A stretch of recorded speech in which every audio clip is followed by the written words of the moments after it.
I have to come out here and tell you about Bitcoin again.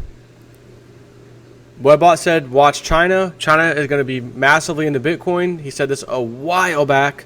It happened exactly as he said. Exactly as he said through the Webbot reports. And by the way,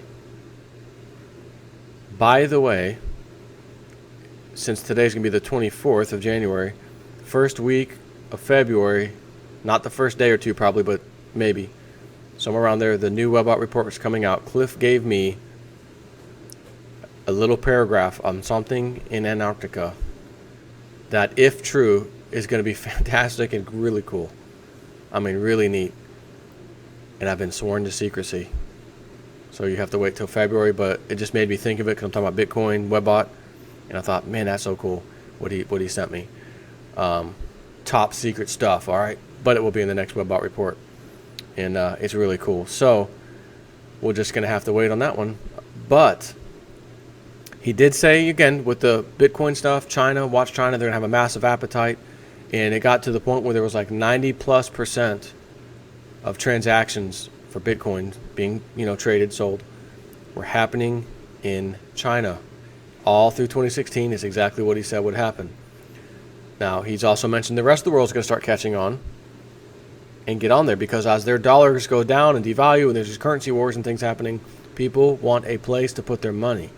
You and I both know, well, it's a good place to have it in silver and gold. And can't remember, I think I did tell you guys, I bought a few silver ounces, speaking of silver and gold. The Trump inauguration's got a side profile of his face on a coin from Silver Doctors. I got a few of those. I couldn't resist. I had to. But I said the other day, look at Mexico. Their peso started plummeting against our dollar. They had their problem with the gasoline tax. It hit the people. Peso's down. Trump speaks. Peso's down again. Trump talks again about trade. Peso's down again, more. And then all of a sudden I see an article, boop, boop, boop, boop, radar, caught it. Mexico people starting to get into Bitcoin, starting to buy Bitcoin. They want to protect their wealth. So Bitcoin and gold and silver are now the three things that people go to in a scary environment when they realize I need to protect my wealth. Because silver, again, you look at silver and gold sales, they're doing fantastic anyways, right? Every year now. But as it says here, Zero Hedge, as China slaps fees on Bitcoin trades, because they want some fees now, right? All this money moving out all over the place, government needs to get a little piece of the action, apparently. So as China slaps fees on Bitcoin trades, Japan monthly volumes of Bitcoin trades soars by over 8,900%. Let that number sink in. Japan monthly volumes, again, this is Bitcoin, soar by 8,900%. And remember Mt. Gox, the one giant exchange that went belly up, that was, their headquarters was in Japan. So you'd think if anyone, I don't want to touch that again. Apparently not. Apparently they realized some moron, bozo, was running the place, had no business doing anything. I was reading some articles the other day about the guy, and the two experts came in to help him. He's like, I'm not coming into work today. I gotta take the day off. And they're like, dude, we just flew in. We didn't even go to the hotel. We're here to help try to stop the denial of service attack and the hacking and all this crap that was happening. And they're like, he tells us he's coming in today. You're the CEO. Don't you want? We're here helping you. You're like, idiot.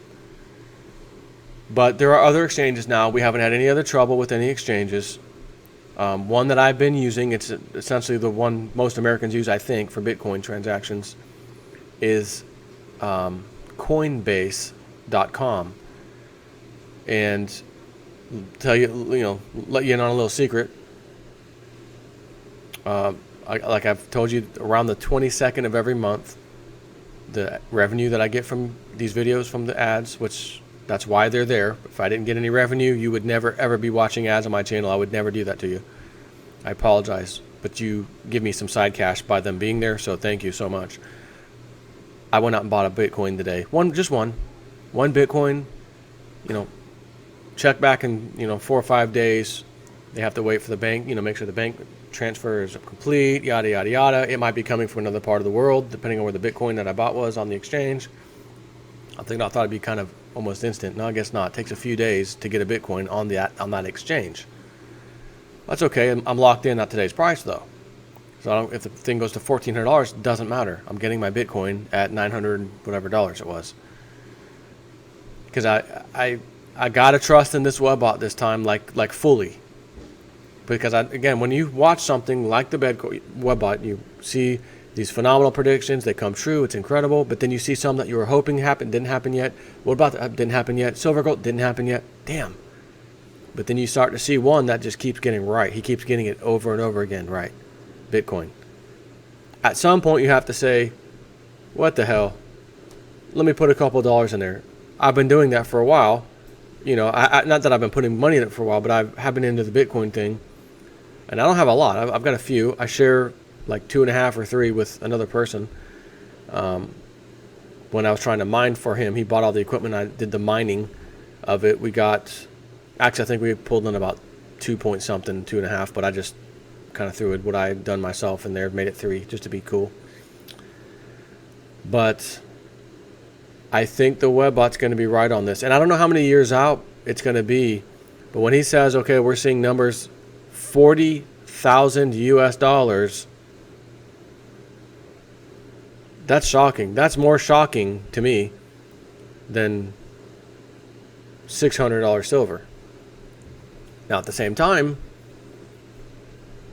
if silver, I'll round off, is $20 today, and it goes to $600, that is many, many, many, many, many, many, many times.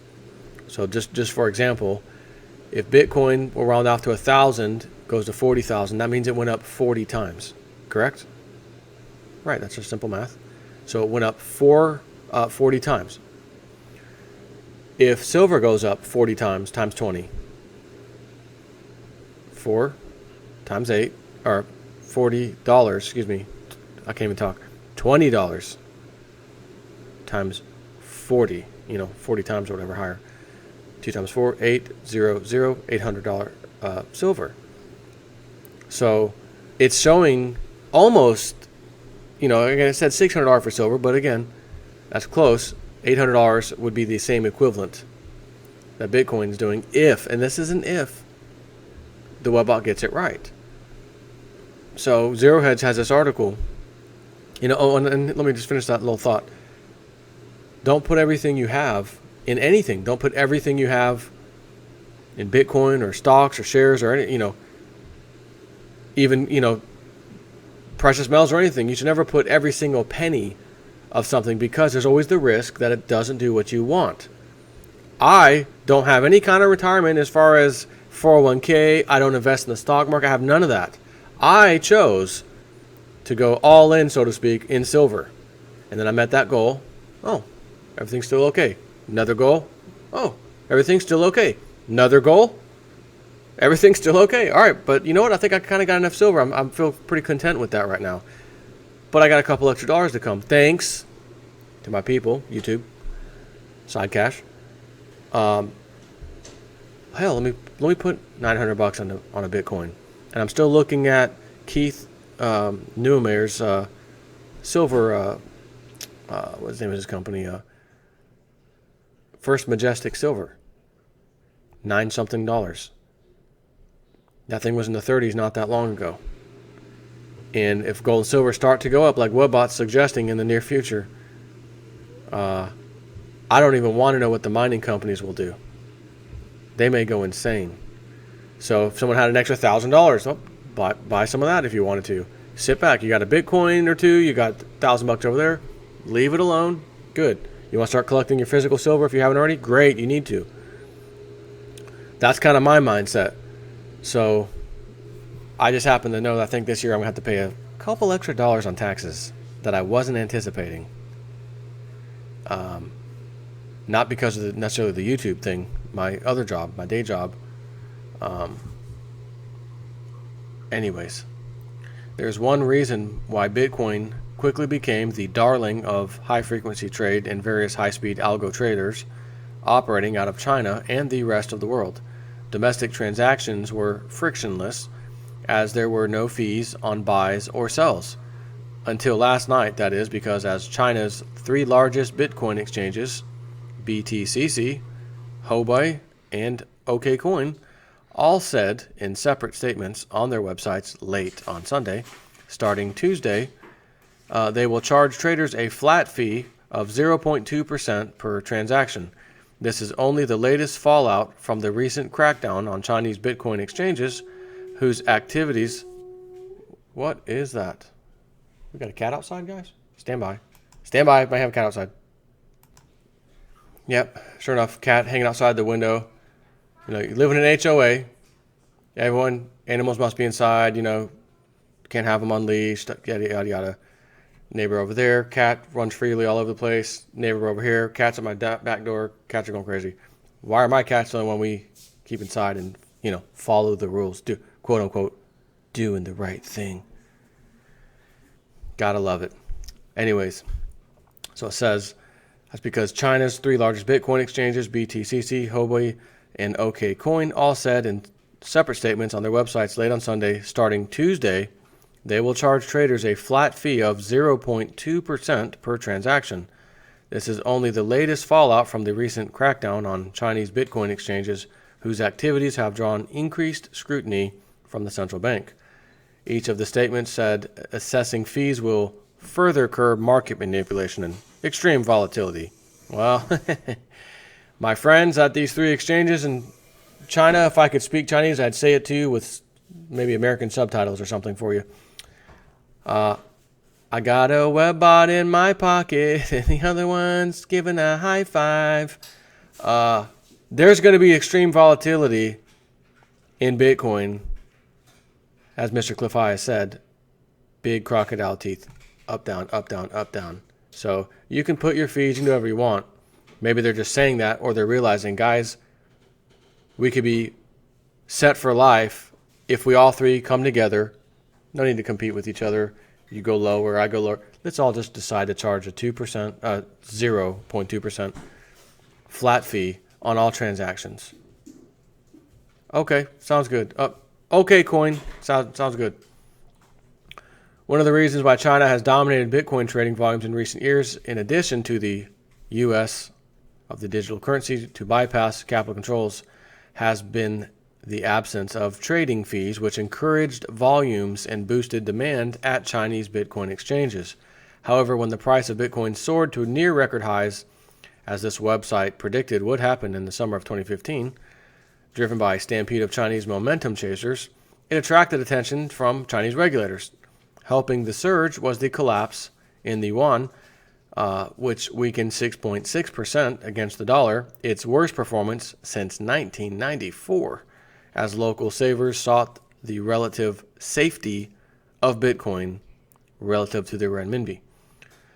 The standoff between local Bitcoin traders and exchanges on one hand and regulators on the other culminated on January 11th when the People's Bank of China launched spot checks on those three exchanges to look into a range of possible rule violations amid increasing government efforts to stem capital outflows and relieve pressure on the yuan.